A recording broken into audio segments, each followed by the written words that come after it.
سورۃ النساء بسم اللہ الرحمن الرحیم یا ایھا الناس اتقوا ربکم الذی خلقکم من نفس واحدۃ وخلق منها زوجها وبث منهما رجالا كثيرا ونساء واتقوا اللہ الذی تساءلون به والارحام ان اللہ کان علیکم رقیبا۔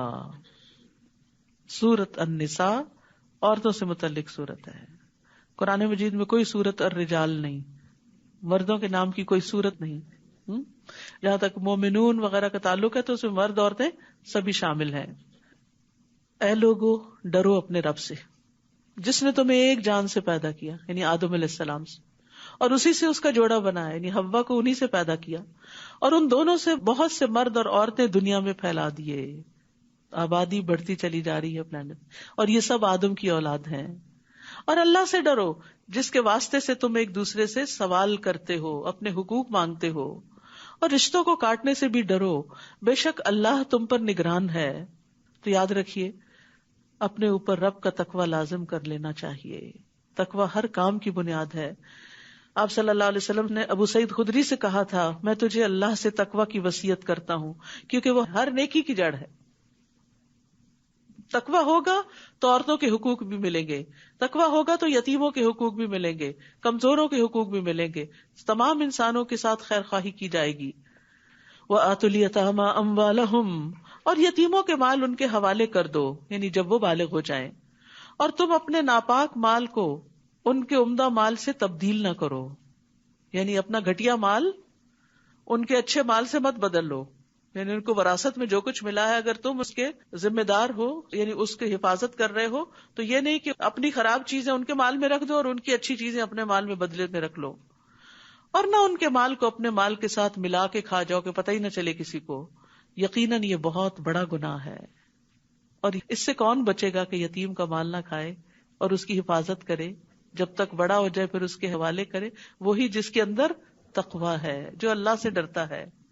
رسول اللہ صلی اللہ علیہ وسلم نے فرمایا، اپنے یا کسی دوسرے کے یتیم بچے کی پرورش کرنے والا میں اور جنت میں وہ اس طرح ہوں گے بشرطے کہ وہ اللہ سے ڈرتا ہو۔ تو امام مالک نے شہادت والی اور درمیانی انگلی سے اشارہ کر کے بتایا کہ ساتھ ساتھ ہوں گے۔ تو اب وہ عورتیں جو یتیم بچے پالتی ہیں وہ بھی اس حکم میں شامل ہیں۔ اور اگر تمہیں خوف ہو کہ تم یتیم لڑکیوں سے انصاف نہ کر سکو گے تو دوسری عورتوں میں سے جو تمہیں پسند آئیں 2-2 اور 3-3 اور 4-4 سے نکاح کر لو۔ پھر اگر تمہیں ڈر ہو کہ تم ان کے درمیان عدل نہ کر سکو گے تو ایک ہی سے نکاح کافی ہے، یعنی ایک رخصت دی گئی بوقت ضرورت، لیکن عدل کی شرط کے ساتھ، اور واضح بتا دیا گیا کہ اگر عدل نہیں کر سکتے تو پھر ایک ہی، یا تمہارے دائیں ہاتھ جن عورتوں کے مالک ہوئے یہ زیادہ قریب ہے کہ تم ایک طرف مائل نہ ہو جاؤ، اور عورتوں سے نکاح کرتے وقت ان کے مہر خوش دلی سے ادا کیا کرو، اور پھر اگر وہ اپنی طرف سے کوئی چیز تمہارے لیے مہر میں سے چھوڑ دیں، ایز اے گفٹ تمہیں واپس کر دیں، تو اسے خوش مزہ اور خوشگوار سمجھ کر کھاؤ پیو، یعنی بیوی کا گفٹ جو ہے اسے خوشی سے قبول کرو، حقیر نہ سمجھو۔ اور تم نادان یعنی یتیم بچوں کو اپنے مال مت دو، جب بچے چھوٹے ہونے اپنی منی مینجمنٹ نہ آتی ہو تو ان کے حوالے مت کرو، جنہیں اللہ نے تمہارے لیے قیام زندگی کا ذریعہ بنایا ہے، یعنی مال جو ہے وہ زندگی کو قائم رکھنے کا ذریعہ ہے، ضروریات پوری کرنے کا، اور انہیں تم اس میں سے کھلاؤ اور پہناؤ اور ان سے اچھی بات کہتے رہو، جب وہ مطالبہ کریں، جب وہ غصے کا اظہار کریں، دے دیں ہمارے مال، ہم بس خود ہی اس کو دیکھ لیں گے، تو ان کو پیار سے سمجھاتے رہو، ان کی ضروریات اس میں سے پوری کرتے رہو، لیکن اس وقت ان کے حوالے کرو جب وہ سمجھدار ہو چکے ہوں۔ ایک حدیث کے مطابق ناسمجھ کو مال دینے والے کی دعا قبول نہیں ہوتی۔ اور یتیموں کو آزماتے رہو یہاں تک کہ جب وہ نکاح کی عمر کو پہنچ جائیں، یعنی میچور ہو جائیں، پھر اگر تم ان میں سمجھ بوجھ پاؤ تو ان کے مال ان کے حوالے کر دو، اور تم ان کے مال اسراف اور جلدی کرتے ہوئے مت کھاؤ، اس ڈر سے کہ وہ بڑے ہو جائیں گے اور پھر ان کو دینا پڑے گا۔ اور جو کوئی تم میں سے مالدار ہو تو اسے یتیموں کے مال سے بچنا چاہیے، یعنی ان کے مال میں سے بطور اجرت نہ لے، اور جو مالی طور پر محتاج ہو اسے چاہیے کہ وہ معروف طریقے سے کھائے، یعنی اپنا محنت کا حق وصول کر لے، لیکن محتاط طریقے سے۔ پھر جب تم ان کے مال ان کے سپرد کرو تو ان پر گواہ ٹھہرا لو، اور حساب لینے کے لیے اللہ کافی ہے۔ مردوں کے لیے اس ورثے میں سے ایک حصہ ہے جو والدین اور قریبی رشتہ دار چھوڑ جائیں، اور عورتوں کے لیے بھی ایک حصہ ہے اس ورثے میں سے جو والدین اور قریبی رشتے دار چھوڑ جائیں، چاہے وہ رسول اللہ صلی اللہ علیہ وسلم کا دور جاہلیت ہو یا آج کا معاشرہ ہو. عورتوں کے حقوق مارے جاتے ہیں، اور خاص طور پر ان کو وراثت میں سے نہیں دیا جاتا کہ ان کی شادی پہ اتنا خرچ ہو گیا تھا، ان کی تعلیم پہ اتنا خرچ کر دیا تھا، اب باقی سب کچھ بیٹوں کا ہے. نہیں، عورتیں یعنی لڑکیاں بھی اس میں شریک ہیں جو والدین اور قریبی رشتے دار چھوڑ جائیں. ورثہ کم ہو یا زیادہ، اس میں ایک طے شدہ حصہ ہے. اور ورثے کی تقسیم کے وقت جب غیر وارث رشتے دار اور یتیم اور مسکین موجود ہوں تو انہیں اس میں سے کچھ نہ کچھ دے دو، اور اگر نہ دے سکو تو ان سے مناسب طریقے سے بات کرو. یعنی جب وراثت تقسیم ہو رہی ہو اور خاندان کے لوگ موجود ہیں جو اس میں سے حصے دار نہیں، اور وہ دیکھ رہے ہیں، ان کی نظر ہے کچھ چیزوں پر، تو کچھ نہ کچھ ان کو ایز اے کارٹسی دے دو. اور اگر نہیں دے سکتے تو اچھے سے بات ہی کر لو، کیونکہ الکلمۃ الطیبۃ صدقہ، اچھی بات بھی صدقہ ہے. یعنی صرف مال کا ہی صدقہ نہیں ہوتا، اچھی بات کا بھی صدقہ ہوتا ہے. اور وراثت تقسیم کرنے والوں کو اس بات سے ڈرنا چاہیے کہ اگر وہ اپنے پیچھے ناتواں اولاد چھوڑ جاتے تو موت کے وقت انہیں ان کے بارے میں کتنا اندیشہ ہوتا. لہٰذا انہیں چاہیے کہ اس معاملے میں اللہ سے ڈرے اور جچی تلی بات کریں، کیونکہ اب یتیموں کی پرورش کا معاملہ آ رہا ہے تو ان کے کئی ناجائز مطالبات بھی ہوں گے، تو ان کے ساتھ معاملہ اللہ سے ڈرتے ہوئے کرتے رہو. بے شک وہ لوگ جو یتیموں کے مال ظلم کرتے ہوئے کھا جاتے ہیں، یقیناً وہ اپنے پیٹوں میں آگ ہی بھر رہے ہیں، اور ضرور وہ بھڑکتی ہوئی آگ میں چلیں گے. بعض اوقات ایسا ہوتا ہے نا کہ کہیں پر باپ فوت ہوتا ہے، بچے پیچھے چھوڑتا ہے، ایک بھائی ان میں سے زیادہ اسٹرانگ ہوتا ہے اور دوسرے کمزور ہوتے ہیں، تو وہ سب کا حصہ دبا کے بیٹھ جاتا ہے اور دینے پہ راضی نہیں ہوتا. اور پھر جو فوت ہوتا ہے حتیٰ کہ اس کے یتیم بچوں کے لیے بھی کچھ نہیں چھوڑتا. تو اس طرف توجہ دلائی گئی کہ جو لوگ یتیموں کا مال کھائیں وہ اپنے پیٹ میں آگ بھر رہے ہیں. بعض اوقات مرد حضرات ایسے کام کرتے ہیں تو as a sister, as a wife, as a mother ان کو سمجھانا چاہیے، ان کی محبت میں ان کی خیرخواہی کرتے ہوئے. کیونکہ بعض اوقات میں نے دیکھا مائیں ساتھ مل جاتی ہیں، مائیں بیٹوں کے ساتھ مل جاتی ہیں اور بیٹیوں کا حق ان کو نہیں دیا جاتا. تو یہ بیٹے کل قیامت کے دن کام آنے والے نہیں. اللہ تمہیں تمہاری اولاد کے بارے میں تاکید کرتا ہے، بیٹے کے لیے 2 بیٹیوں کے برابر حصہ ہے. وہ کیوں؟ عورت کو آدھا کیوں مل رہا ہے؟ اس لیے کہ عورت پر نان نفقے کی ذمہ داری نہیں ہے. عورت کو اپنی شادی کے وقت پھر مزید مہر بھی ملے گا اور اس کا شوہر اس کے مالی امور کا خیال بھی رکھے گا، جبکہ مرد کو جو ملے گا وہ اپنی شادی کے وقت مہر بھی دے گا اور اپنے اوپر، اپنے بچوں پر، اپنے گھر والوں پر، حتیٰ کہ اگر اور رشتے دار بھی ہیں تو ان کے اوپر بھی اپنا مال خرچ کرے گا، تو اس کو نسبتاً زیادہ دیا گیا. یہاں کوئی ڈسکریمنیشن نہیں. اگر شوہر فقیر ہو، عورت ملینئر ہو، تو بھی عورت کے اوپر کوئی ذمہ داری نہیں کہ وہ گھر میں خرچ کرے. شوہر ہی کی ذمہ داری ہے. ہاں، یہ تو پھر الگ بات ہوتی ہے نا کہ باہم محبت کی وجہ سے عورت کہتی کہ میں اپنے شوہر کو اور اپنے بچوں کو کیسے غربت میں دیکھ سکتی ہوں، اور میں اپنے اس مال کو کیا کروں گی، یہ انہی کے لیے تو ہے. تو وہ خوشی سے جو بھی خرچ کرتی ہے پھر وہ اس کے لیے صدقہ شمار ہوتا ہے، اس کے لیے باعث اجر ہوتا ہے. تو جو عورتیں کام کرتی ہیں اور گھر میں کنٹریبیوٹ کرتی ہیں تو وہ ان کا احسان ہے اور اس احسان کو ماننا چاہیے. اور وہ جو لاتی ہیں اور جو بھی کچھ خرچ کرتی ہیں ان کا شکریہ ادا کرنا چاہیے اور ان کے ساتھ اچھا سلوک کرنا چاہیے، نہ کہ ان سے چھینا جھپٹی کر کے ان کو ذلیل کر کے ان کو دکھ دیا جائے. پھر اگر میت کی وارث 2 سے زیادہ بیٹیاں ہوں تو ان کو ترکے کا 2/3 حصہ دیا جائے گا، اور اگر ایک ہی بیٹی وارث ہو تو اس کے لیے ترکے میں سے آدھا ہے. اگر میت کی کوئی اولاد ہو تو اس کے والدین میں سے ہر ایک کو ترکے میں سے 6واں حصہ ملے گا. اور اگر وہ صاحب اولاد نہ ہو اور اس کے وارث والدین ہی ہو، بچے کوئی نہیں، صرف ماں باپ ہی ہیں، تو ماں کے لیے ترکے کا 3واں حصہ ہوگا. اور اگر اس میت کے بہن بھائی بھی ہو تو اس کی ماں کے لیے 6واں حصہ ہوگا. یہ سب تقسیم وصیت پوری کرنے یا قرض کی ادائیگی کے بعد ہوگی. تم نہیں جانتے کہ تمہارے والدین اور تمہاری اولاد میں سے کون فائدہ پہنچانے میں تم سے قریب تر ہے. یہ اللہ کی طرف سے طے شدہ حصے ہیں. بے شک اللہ بہت علم والا اور کمال حکمت والا ہے. اس لیے اس تقسیم پہ راضی ہو جاؤ، اس پر اعتراض نہ کرو. اللہ سبحانہ وتعالیٰ جس طرح سارے حالات کو جانتا ہے تم نہیں جانتے، اس لیے صرف ظاہری اور وقتی طور پر اگر آدھا آدھا دے کر تم خوش ہو جاتے ہو کہ ہم نے زیادہ انصاف کیا، نہیں، اللہ سبحانہ وتعالیٰ زیادہ انصاف کرنے والا ہے. کیونکہ اسلام کا یہ نظام جو وراثت کی تقسیم کا ہے، یہ پورے آن دا ہول سارے سسٹم میں لیا جائے گا، نہ کہ ایک جز کے طور پر. جس میں عورت کے حقوق اور بچوں کے حقوق کے دیگر احکامات بھی موجود ہیں، کیونکہ اللہ سبحانہ تعالیٰ بندوں پر ان کے والدین سے بھی زیادہ مہربان ہے. وہ عام محاورہ ہے نا، ایک 70 ماؤں سے بھی بڑھ کے پیار کرتے ہیں. تو پھر یہ اس کی محبت ہے کہ اس نے اس معاملے میں رسول اللہ صلی اللہ علیہ وسلم کو بھی نہیں کہا کہ آپ تقسیم کر دیں، ترازو اپنے ہاتھ میں رکھی کہ اس نے سب کے حصے خود بانٹ دیے. وَلَكُمْ نِصْفُ مَا تَرَكَ أَزْوَاجُكُمْ، اور اگر تمہاری بیویاں صاحب اولاد نہ ہوں تو ان کے ترکے میں تمہارے لیے آدھا حصہ ہے. پھر اگر ان کی اولاد ہو تو تمہارے لیے ترکے میں سے وصیت پوری کرنے یا قرض کی ادائیگی کے بعد چوتھا حصہ ہوگا. اور اگر تم صاحب اولاد نہ ہو تو تمہاری بیویوں کے لیے ترکے میں سے چوتھا حصہ ہے. پھر اگر تمہاری اولاد ہو تو ان کے لیے ترکے میں سے 8واں حصہ ہے. یہ سب تقسیم وصیت پوری کرنے یا قرض کی ادائیگی کے بعد ہوگی. اور اگر کوئی مرد یا عورت بے اولاد ہو، کلالہ، اور اس کے ماں باپ بھی حیات نہ ہو مگر اس کا ایک بھائی اور ایک بہن ہو تو بھائی اور بہن ہر ایک کو چھٹا حصہ ملے گا. اگر وہ اس سے زیادہ ہوں تو سب کے سب ترکے کے 1/3 میں شریک ہوں گے. یہ سب تقسیم وصیت پوری کرنے یا قرض کی ادائیگی کے بعد ہوگی، بشرطے کہ کسی کا نقصان نہ کیا گیا ہو. یہ اللہ کی طرف سے ایک تاکیدی حکم ہے اور اللہ خوب جاننے والا ہے، بہت بردبار ہے. یاد رکھیے، ورثے کی تقسیم اس وقت ہوگی جب وصیت پوری کر دی جائے اور قرض ادا کر دیا جائے میت کی طرف سے. تو وصیت میں تکلیف پہنچانا کبیرہ گناہوں میں سے ہے، اور وصیت بھی 1/3 مال میں سے ہونی چاہیے.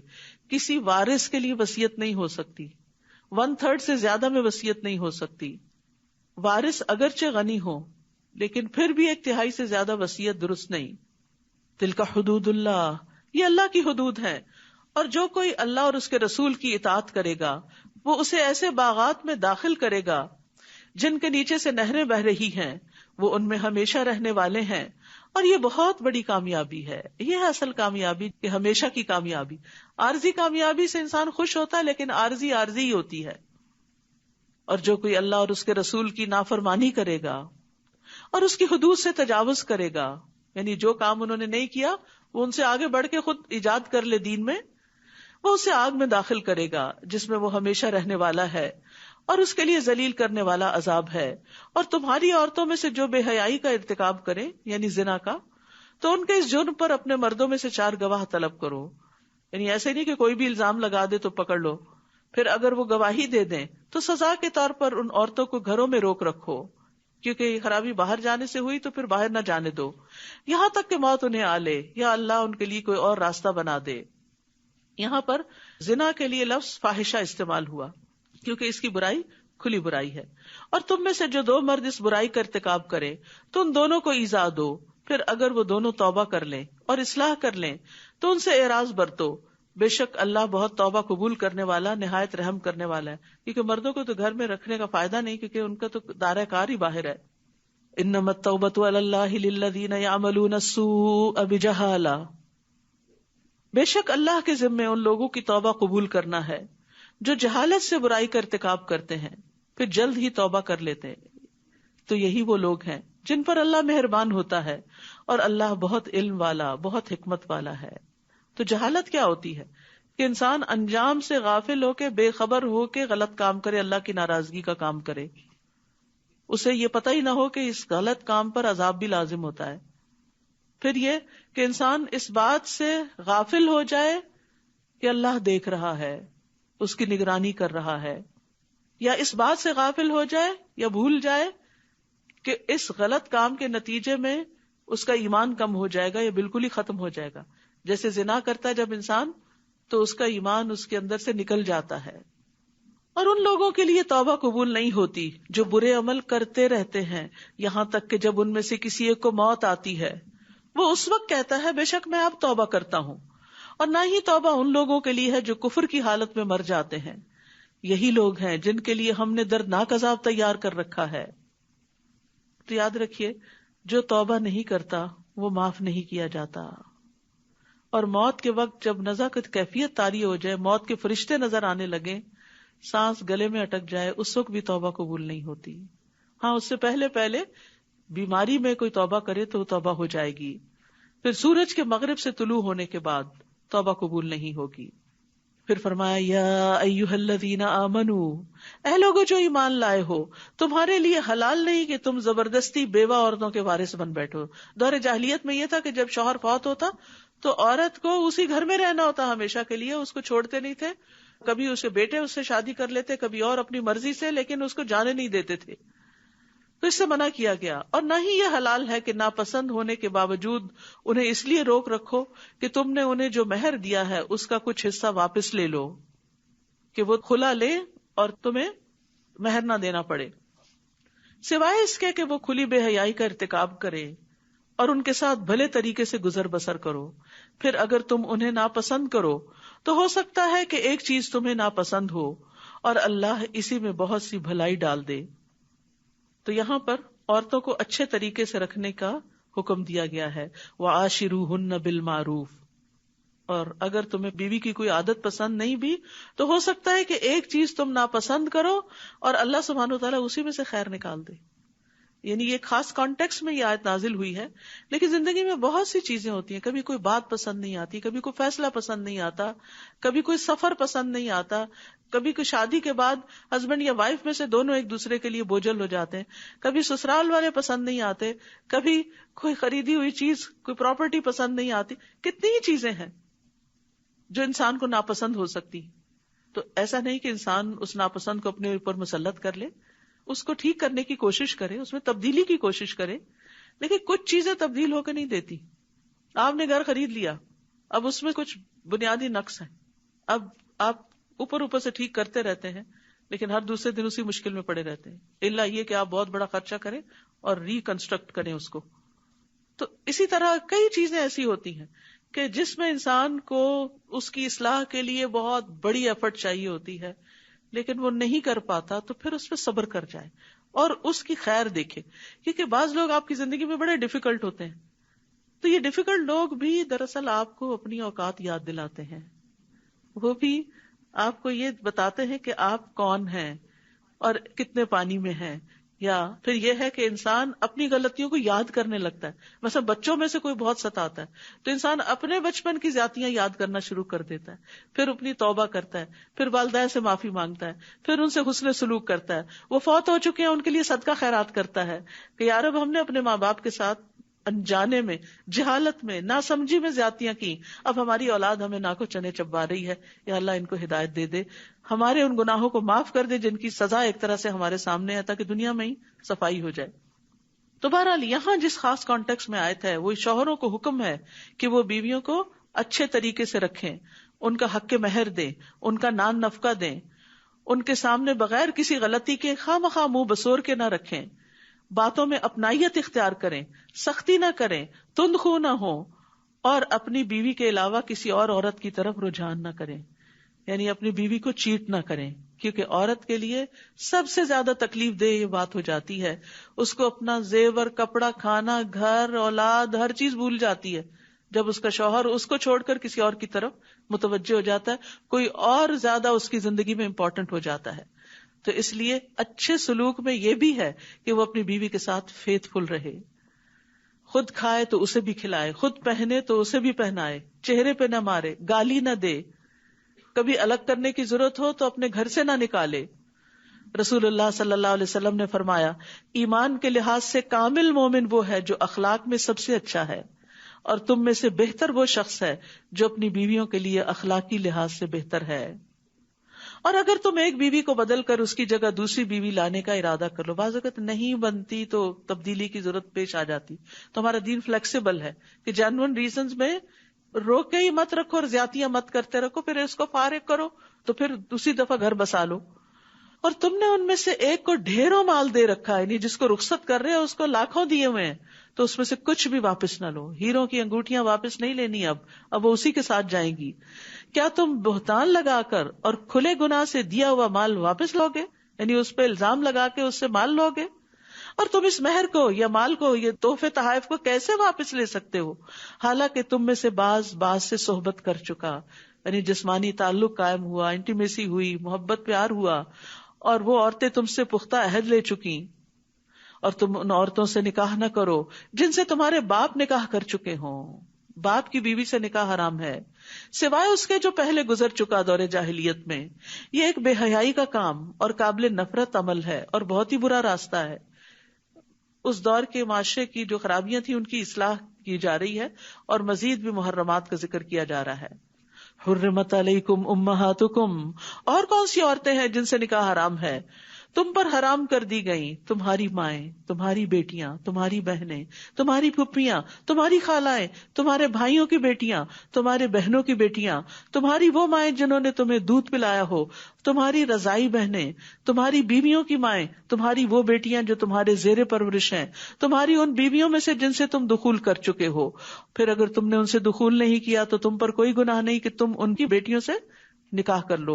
اور تمہارے ان بیٹوں کی بیویاں جو تمہارے اپنے پشتوں میں سے سگے بیٹے کی بیوی یعنی بہو، اور یہ بھی تم پر حرام ہے کہ تم دو بہنوں کو ایک نکاح میں جمع کرو سوائے اس کے جو پہلے ہو چکا سو ہو چکا. بے شک اللہ بہت بخشنے والا نہایت رحم کرنے والا ہے. وآخر دعوانا ان الحمد للہ رب العالمین. سبحانک اللہم وبحمدک اشہد ان لا الہ الا انت استغفرک واتوب الیک. السلام علیکم ورحمۃ اللہ وبرکاتہ.